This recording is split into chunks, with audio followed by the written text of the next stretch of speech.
Good morning mga ka-Indies. So karon is naana po ta diri sa station. Kay mo adto ta og dinhak mga ka-Indies. Actually karon is walay hearing. Kaang hearing lang mga ka-Indies atong 23, 24 and then sa Wednesday wala daw. So ugma na pod. Huwebes og Bernis ang ilaang hearing pero kay trabaho man ta mga ka-Indies, so wala na ko laing day off, karon lang yun. So even though walay hearing, we will still going to Duterte Street mga ka-Indies. And also the weather is very nice today. Look at mga ka-Indies. Ala ka na ka-English. The sun is shining.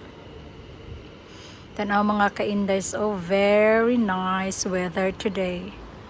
So I think 18 to 19 degrees mga ka-Indies, and then ugma tugnaw na pud mo na siya mga ka-Indies.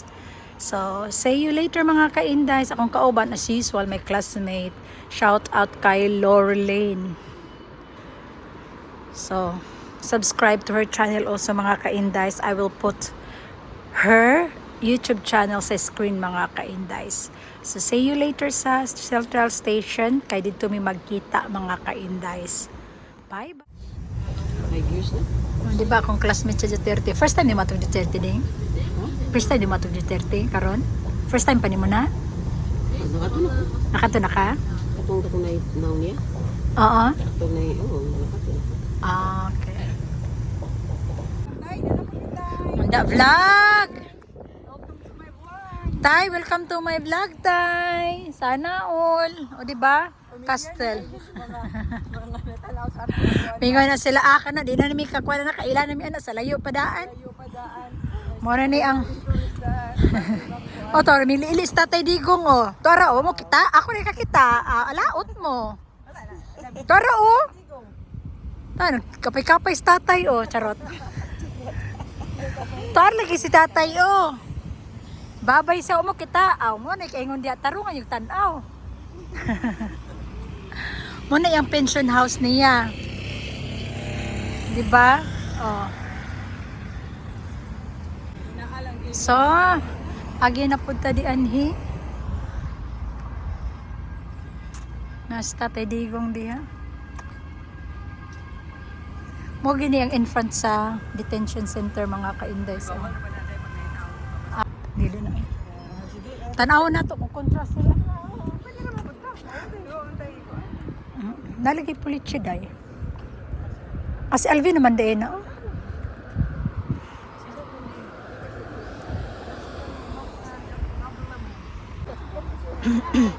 Parihas kaguot sa imo ang kuan ba, paghigog ba. Alabin, luag kaayo ka bin.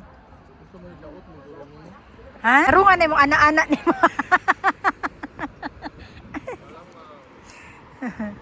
O, diba, mga Duterte po kami. Ayan. Kaya di kami yung makakulit sa sulod, diri na lang gawin niyugan ka namin.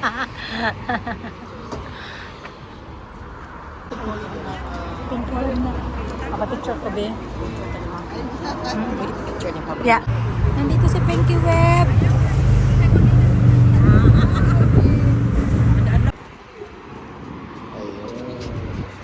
Diba? The best na siya. Alvin, parang di pa kita na-interview. Hindi pa, ma'am. Ikaw, interview ka later. Sige, ma'am. Mga kababayan natin. Today Should fall. Sige, salit. Opo.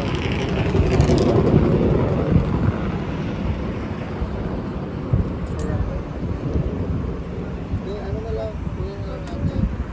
Tapos ilagay natin.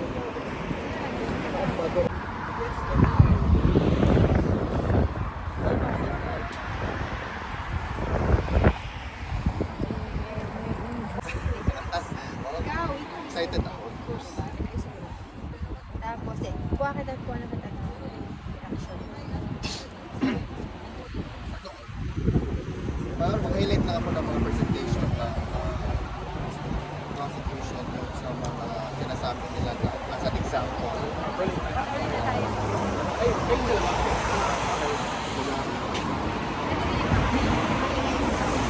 yan. Pero dapat mamaya i-frame siya sa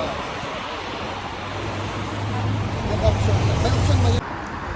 Initially, nag-aral ako dito. Continuously, hanggang ngayon,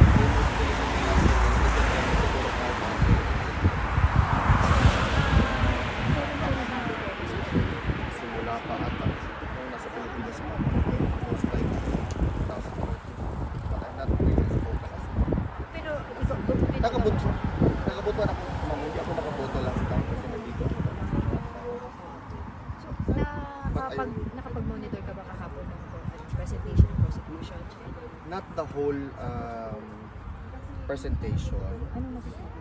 but yung gist lang na nakita ko talaga, these are nothing but really rehashed, I would say, also fabricated allegations from people who already are detractors of the former president, and now they're using the international platform, the ICC in this regard, to advance the mga paniniwala nila. But up until to really prove that in court, not even in the Philippines. Excited ka na ba? Of course, Bukas na kasi ang schedule ng legal defense team. Diba? Si Mancha naman represented ng it's an opportunity. It's the job of the defense to actually challenge the sufficiency of the presented evidences. And I think Attorney Kaufman already also expressed na he is indicating what is Wala sa Sara ngayon. Hulo. Yan! Ano masasabi mo, Jay? Happy ka na nakapunta ka sa Duterte? Ada. Makadapita dang. Malabi ka? Halagi gano'n mo ka diyan ko, Doy. Malabi na ko. Kasi pilido ni mo dang. Sarsaba, pero sa dito sa mo wala. Pero school ka, sa pagadian dyan ka nag-school? Dili sa Usamis. As Osamis. Okay. Okay na may kuan. Oh, ikaw, taga sa ka pa lang ga? Sa Leyte. Leyte? Leyte mo? Okay. Oh, Cebu. Ako mama Cebu sad. Ah, Kabalo ko magbisaya sa. okay. Nakaadto ko sa Leyte dito sa Kalangaman Island. Kalanggaman mo. Yeah, or mo layo pa no? Ha? Oo. Kaya nga eh. Nagtaxi talaga sa para makita lang ano. Oo, nag-taxi kami. Tapos tinakbo namin yun kasi Takbo talaga. nagpadala kami sa ICC. Doon ka mo dinadrop. Okay. Puti ba yung pantalon? Puti ba yan? Puti. Magbabalan sila. Mag-white. Sa camera mo kuya is black?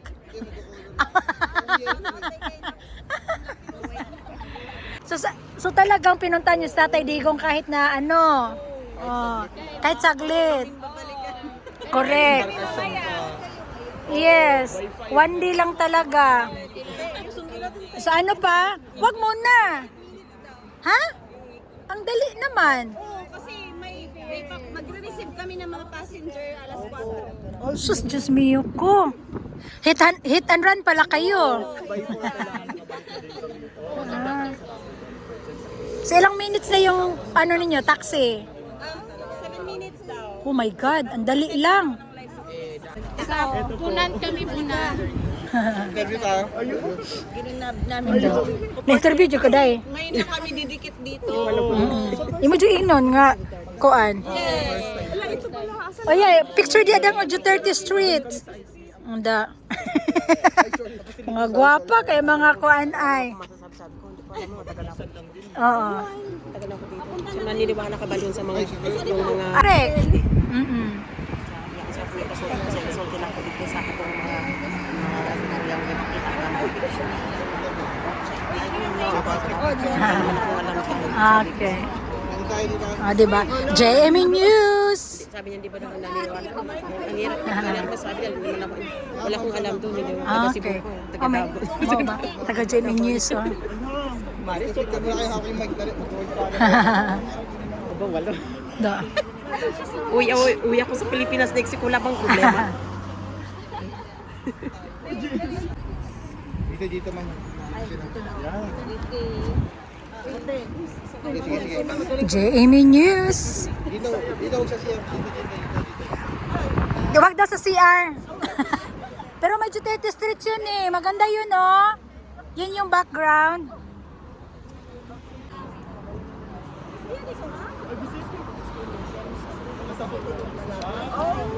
Ay, pareho.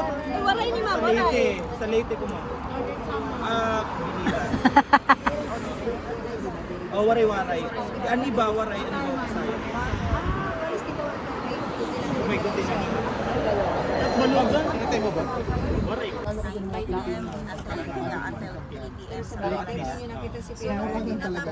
Pero naman yun. Kami na yun. Yung mga camps na yun. Picture na yun. Kami talaga yun. Pero salamat kayo lagi sa inyo Mga kainis, nandito tayo ngayon sa Duterte Street, even though walang hearing, pero nandito pa rin ang mga supporters ni Tatay Tito. Nakikita niyo yan? Mga supporters, di ba? So, even though day off namin ngayon po, nandito ako guys para supportahan talaga si Tatay Tito. Ito lang talaga ang masasabi ko mga ka-indays na rain or shine, nandito pa rin kami sa Duterte Street. Ayan. Kahit walang hearing mga ka-indays. Kaya punta na kayo dito sa Duterte Street para ipakita natin ang ating support kay Tatay dito hanggang sa dulo ng hanggang sa dulo ng mundo talaga yung ano natin support ni Tatay dito. Salamat! Nandito sila sa tinawag na Duterte Street. Patak na na. People, address sa ako. So, nandito po si Attorney po Panilo. Hindi ba? Here!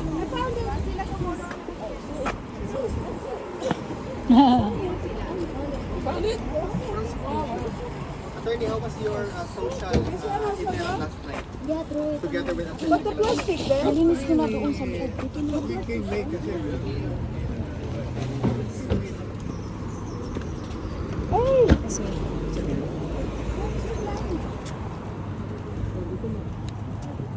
Kasi, sige.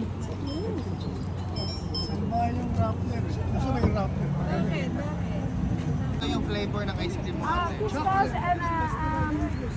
Salted caramel.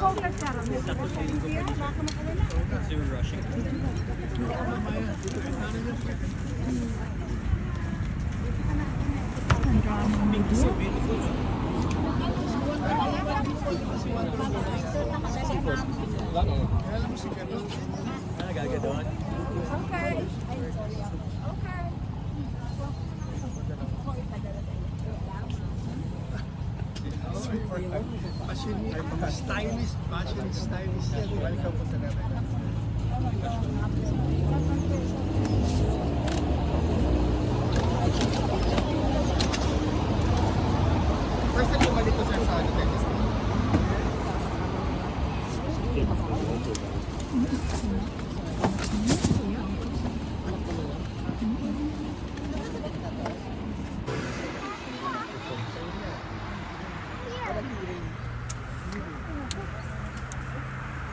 Expectation tomorrow. Well, the first one is it's Republic.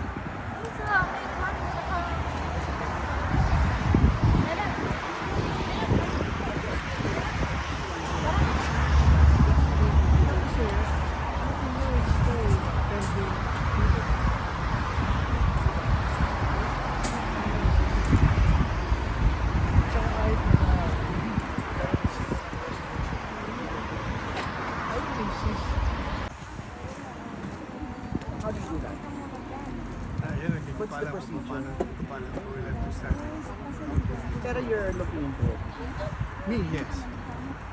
Did you get any advice? Also, I mean, is the family... Wala pa eh. We haven't talked kasi formally regarding the...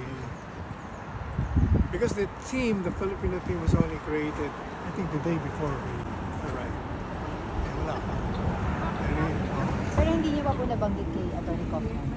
Dali. Yung, Hindi pa kami nagkakausap eh. It was a social dinner event. Ano yung usapan niyo kaagad eh? Wala. Actually, we were talking about the health of the president. Kami lang yung worried. Tell us more about that. Sabi ni Attorney Kaufman, talagang may problema yung cognitive function niya eh, kasi nakakalimutan ko siya. Ano yung parang Tinanong niya raw na, who's your visitor this morning? Sir, Sir, do you have any comment doon sa issue ng 18 Marines? I read their affidavit, joint affidavit. Mabigat siya. It says a lot of things about the governments as well as those in cahoots with them. Do you think they're telling you truth? Masyadong detalyado para sabihin mo, they have the pictures, they have the names, they have the plate numbers, kompleto eh. Pati yung mga picture ng mga ICC investigator, kuha lahat eh. Kaya sabi ko nga kagabi sa programa ko, this administration's number, our number, the days are numbered. Delikado yun. Masyadong mabigat yung affidavit ng mga marino. Mahirap pa sinungalingan yun. Ha? Masyadong detalyado. To be tainted with lies. Kompletong plate numbers, kompleto, pati aeroplano nandun, pati mga mukha ng mga ICC investigator, kompleto yung mga addresses. Tsaka, I don't think masasabi nila yun kung wala sila ron. Mga ano sila, security and assistant ni Saldico. Pati yung mga affidavit na pinagawa sa kanila para pirmahan. Nandun din. Has Malacanang responded to that? Wala pa. Thinking? Meron ba? Wala pa. Wala pa. Wala pa. Wala.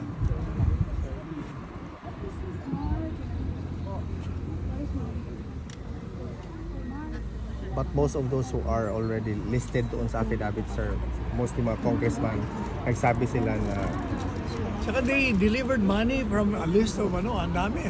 Pati si De Lima nandun, si Kimbo. Daming nakalagay doon. There was something I saw though, just for transparency, I haven't read the whole affidavit, but they were saying that they delivered to Congresswoman Laila de Lima.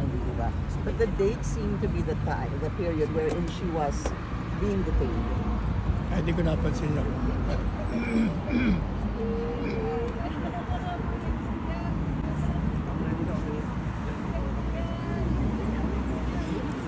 thank you, attorney. Maybe you want to enjoy your ice cream. Nakakantulak ang bigin dito. Pang-diabetes to. Sir, sabi niyo nung last time na anto kayo dun sa prosecution. Boring. Na-bore po kayo. Anong Pero baka paano naman bukas actually po? nagkataon lang kasi talagang may jet lag ako. Talagang mapapagod ka, mapapaidlip ka. So bukas sir, anong expect namin from you po? Tutukan niyo po talaga yung Siguro dalawang naman, pero naka-recover na ako sa buyan. Kaya alive na tayo bukas. Salamat po sir. Sayang, hindi ko nahabol. Buti pa si attorney kumakain na ng ice cream. Gusto niyo ice cream? Salamat din. I have salted caramel at saka fish pang one is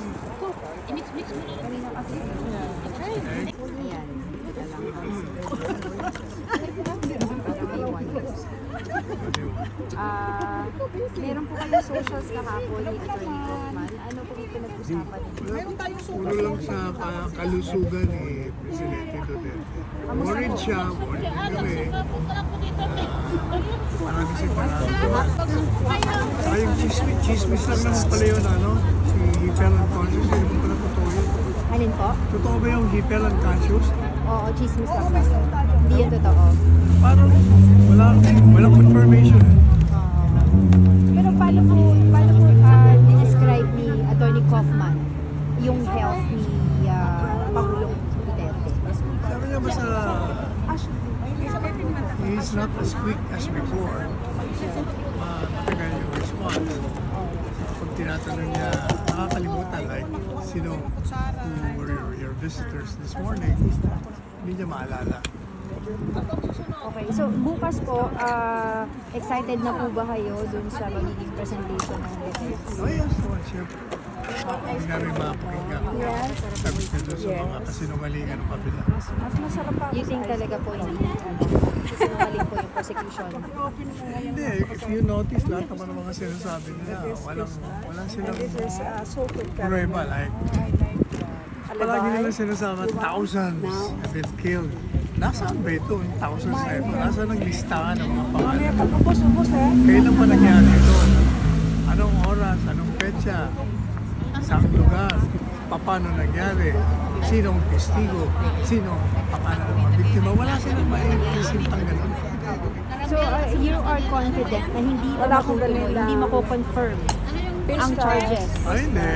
Ako, ang tingin ko, dahil the court has assumed jurisdiction, imposed itself even without jurisdiction, meaning it has not observed the principle of complementarity.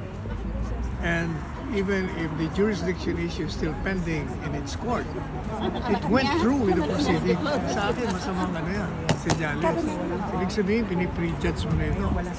Hindi mo pa nga nare-resolve kung meron kang karapatan o kapangyarihan na litisin itong akusado eh. Bakit sinimulan mo na yung prosedimento towards the trial? So, sa tingin niyo po, mako-confirm yung charges? Sa tingin ko, I hope I'm wrong.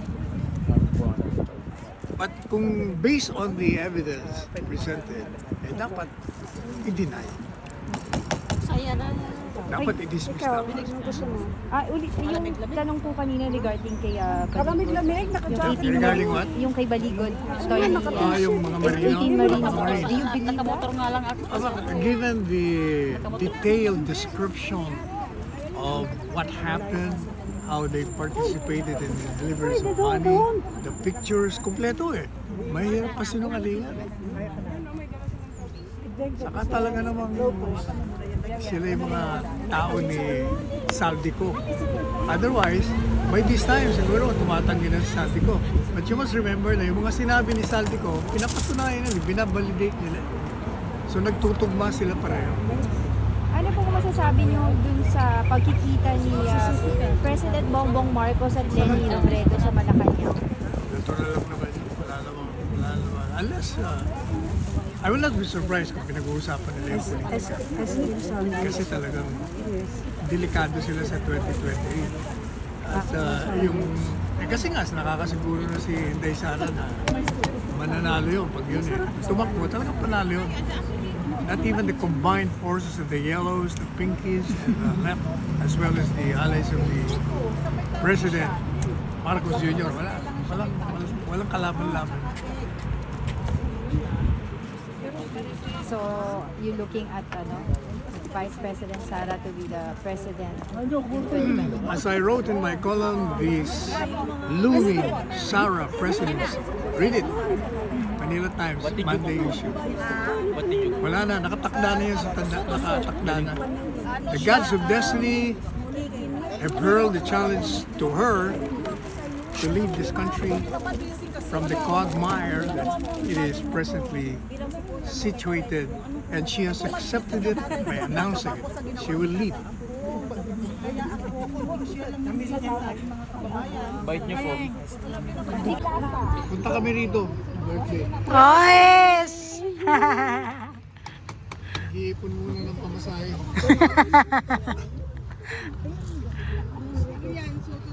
Alin ang plano nyo? Rally ulit. Dito sir, sa 11, we're planning for a global prayer rally protest. And then sa March until 28, Yeah. almost all over the world. March 28.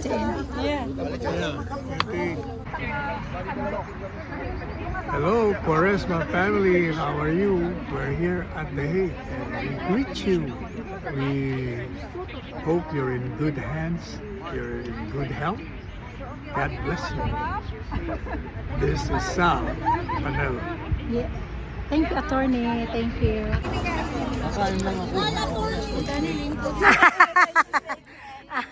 Kakain lang talaga si attorney. I don't think ice cream, salted caramel, pista. Let's come inside for being here.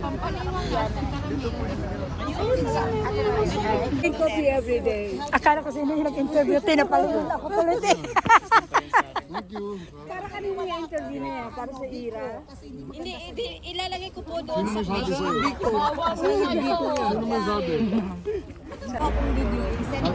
Oh, sige, salamat po. Ayan. Ito ang soup ni Ate Marivic.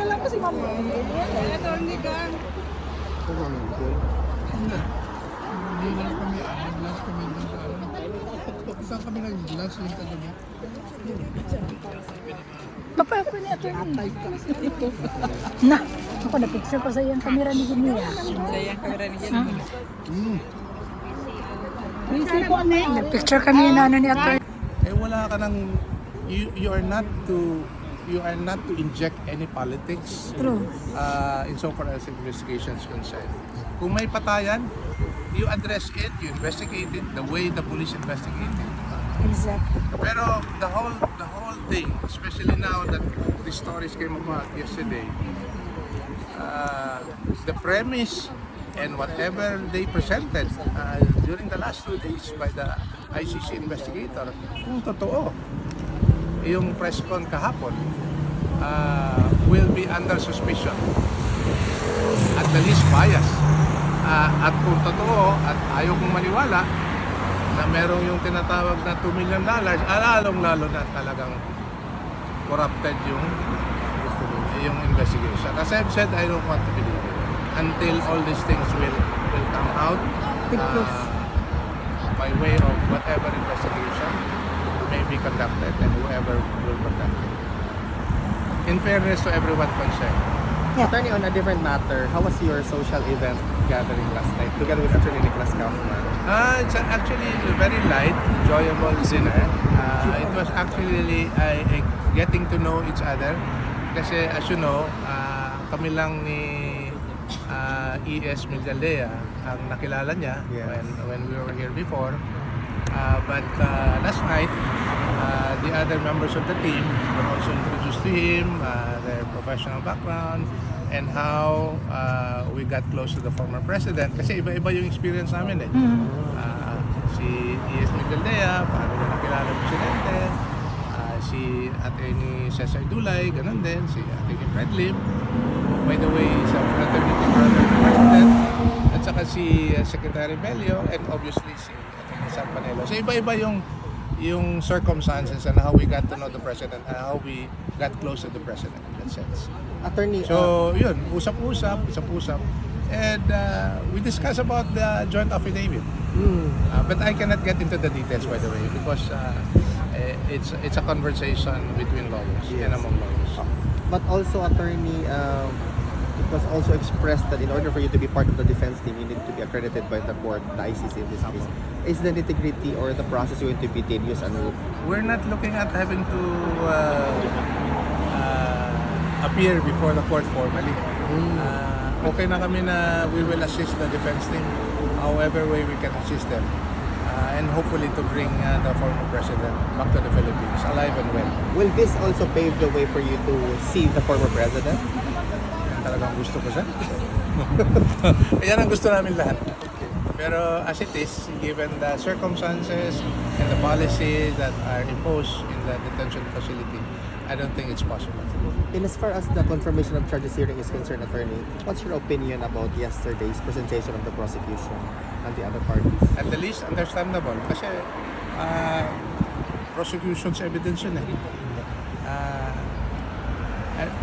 It will never go any other way except their way.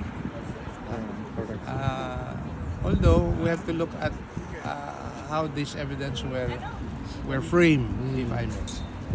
Because as you might have heard in the news, there was even that part of an evidence that they presented, of which the author of the video already have came out in public saying that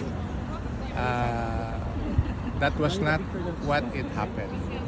How it happened, I'm sorry. I'm referring to the video of an alleged shooting in Agdao Market, Ilocos City. So nagulat din kami na yung mismong author ng video nag-react not hindi lang nag-react, came out in public. So, okay. So, again, that puts the prosecution on guard on what they're supposed to present. Kung meron man silang gusto i-present na ebidensya. It has to be credible, verified, and properly vetted.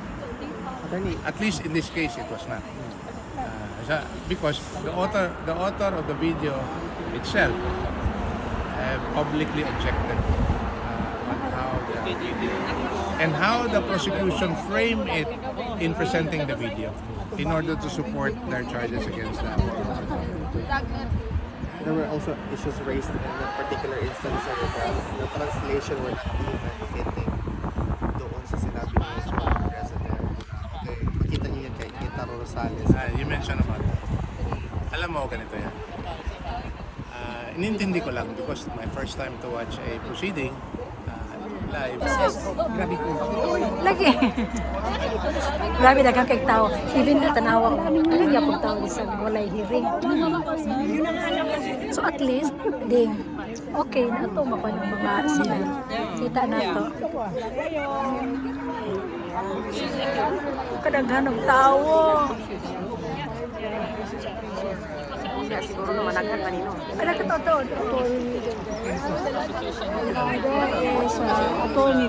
Salamat sa pa-ice cream, te!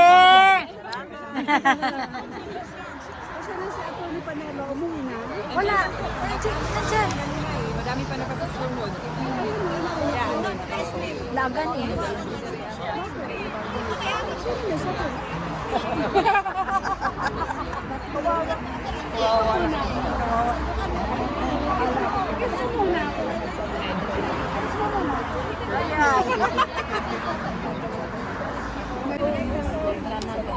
Kamera si Adri Musalir.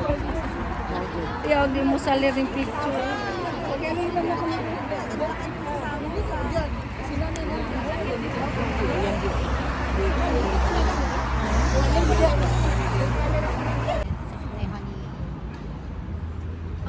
Sirs, do you honestly still believe in the integrity of the ICC? Okay. Kasi sabi niyo, kahit anong ebidensya na meron. The former president himself, parang siya mismo, because he was really questioning the jurisdiction. Kayo po ba, sir? Do you still believe in Many hours later. Maganda yan kasi kumain kami pagkatapos ng aming Tatay Digo. Smakalak. Salamat. Hindi na nakapag-smakalak. Enjoy. Yeah, enjoy. Very good. Makalimtan na unya ng kuano niya, sushi. Pizza. Kain. Ano ba nga naman sa cellphone? Sa dila na siya dang. Yan ang piling.